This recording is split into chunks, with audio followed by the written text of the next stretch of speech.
챗GPT를 쓰면서 이런 생각을 해보신 적 있으신가요?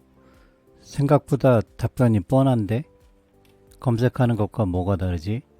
남들은 챗GPT로 일을 한다는데 나는 왜 별로 도움이 되지 않지? 오늘은 그 이유를 설명하겠습니다. 대부분의 사람이 챗GPT를 잘못 쓰는 가장 큰 이유는 하나입니다. 챗GPT를 검색창처럼 사용하기 때문입니다. 검색창은 이미 있는 정보를 찾아주는 도구입니다. 하지만 챗GPT는 내가 준 정보를 바탕으로 새로운 결과물을 함께 만들어가는 도구입니다. 이 차이를 이해하지 못하면 아무리 좋은 AI를 사용해도 평범한 답변만 받게 됩니다. 초보자가 챗GPT를 처음 사용할 때 가장 많이 하는 방법은 아주 짧게 묻는 것입니다. 보고서 쓰는 법 알려줘. 유튜브 주제 추천해줘. 영어 공부법 알려줘. 이런 질문이 틀린 것은 아닙니다. 하지만 이 방식은 검색에 가깝습니다. 무언가를 알고 싶을 때는 도움이 될 수 있지만 실제로 사용할 결과물을 만들기에는 부족합니다. 예를 들어 보고서 쓰는 법 알려줘 라고 하면 챗GPT는 보고서의 일반적인 구조를 설명할 것입니다. 서론, 본론, 결론을 쓰세요. 목적을 분명히 하세요. 자료를 정리하세요. 틀린 말은 아닙니다. 하지만 지금 당장 회사에 제출할 보고서 초안은 아닙니다. 정보를 얻은 것이지 일이 끝난 것은 아닙니다. 검색창은 이미 인터넷에 있는 정보를 찾아줍니다. 키워드를 입력하면 링크가 나오고 사용자는 그 링크를 읽고 판단합니다. 반면 챗GPT는 내가 준 정보와 조건을 바탕으로 새로운 문장, 구조, 초안, 아이디어를 만들어 줍니다. 그래서 챗GPT에게 검색어가 아니라 작업 지시가 필요합니다. 검색창에는 짧은 키워드가 어울립니다. 하지만 챗GPT에는 상황, 목적, 대상, 자료, 원하는 형식이 필요합니다. 이 차이를 모르면 챗GPT에게 계속 검색어만 던지게 됩니다. 그리고 돌아오는 답변도 검색 결과를 요약한 것처럼 평범해집니다. 여기서 중요한 구분이 있습니다. 질문과 작업 요청은 다릅니다. 질문은 정보를 묻는 것입니다. 보고서 쓰는 법 알려줘? 좋은 이메일이란 뭐야? AI로 부업할 수 있어? 이런 질문은 설명을 얻는 데 좋습니다. 하지만 작업 요청은 결과물을 만드는 것입니다. 지난달 매출 감소 원인을 대표에게 보고해야 합니다.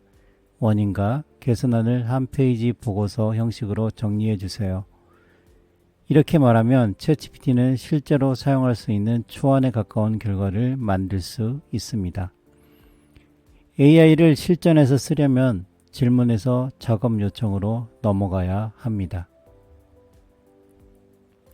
챗GPT가 좋은 결과를 만들려면 맥락이 필요합니다. 누가 읽는 문서인지, 왜 필요한지, 어떤 자료를 참고해야 하는지, 어떤 형식이 필요한지, 어느 정도 길이와 말투가 적절한지 알아야 합니다. 사람에게 일을 부탁할 때도 마찬가지입니다. 직원에게 보고서 만들어 주세요 라고만 말하면 좋은 결과가 나오기 어렵습니다. 어떤 보고서인지, 누구에게 보여줄 것인지, 언제까지 필요한지, 어떤 자료를 넣어야 하는지 알려줘야 합니다. 챗GPT도 같습니다.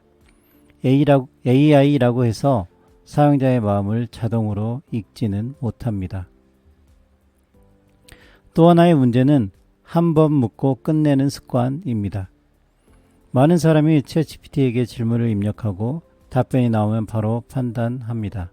좋다 또는 별로다. 그리고 끝냅니다. 하지만 챗GPT의 첫 답변은 대부분 완성품이 아닙니다. 초안입니다. 초안을 보고 부족한 부분을 말해줘야 합니다. 조금 더 짧게 써줘. 말투가 너무 딱딱해 부드럽게 바꿔줘. 표로 정리해줘. 빠진 내용이 있는지 확인해줘. 사실 확인이 필요한 부분을 표시해줘. 이렇게 대화를 이어가면서 결과를 다듬어야 합니다. 챗GPT를 잘 쓰는 사람은 처음부터 완벽한 질문을 하는 사람이 아닙니다. 답변을 보고 방향을 잡을 줄 아는 사람입니다. 처음 요청해서 초안을 받고 초안을 검토하고 부족한 부분을 수정하고 다시 결과를 확인합니다. 이 과정이 반복되면서 실제로 사용할 수 있는 결과물이 나옵니다. 검색은 보통 한 번 입력하고 여러 결과 중에 고릅니다. 하지만 챗GPT는 대화를 통해 결과를 계산할 수 있습니다. 이것이 검색창과 가장 큰 차이입니다. 오늘부터 챗GPT에 무언가를 요청할 때는 5가지를 생각하세요. 첫째, 상황입니다. 나는 지금 어떤 상태인가? 둘째, 목적입니다. 무엇을 해결하라고 하는가? 셋째, 대상입니다. 누가 이 결과물을 읽거나 사용할 것인가? 넷째, 자료입니다.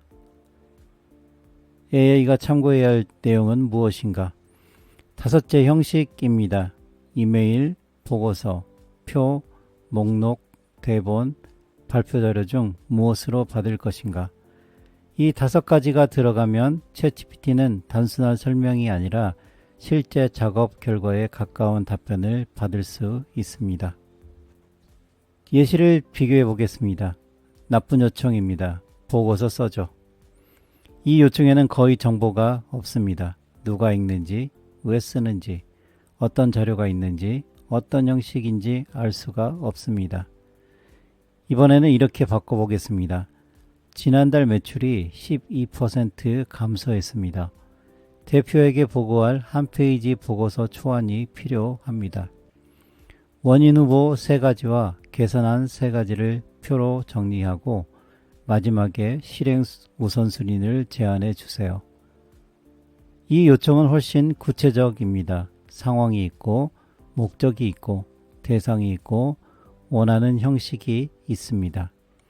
이 정도만 바꿔도 답변 수준은 완전히 달라집니다. 챗GPT를 열면 바로 검색어처럼 입력하지 마세요. 먼저 새 문장을 적어보세요.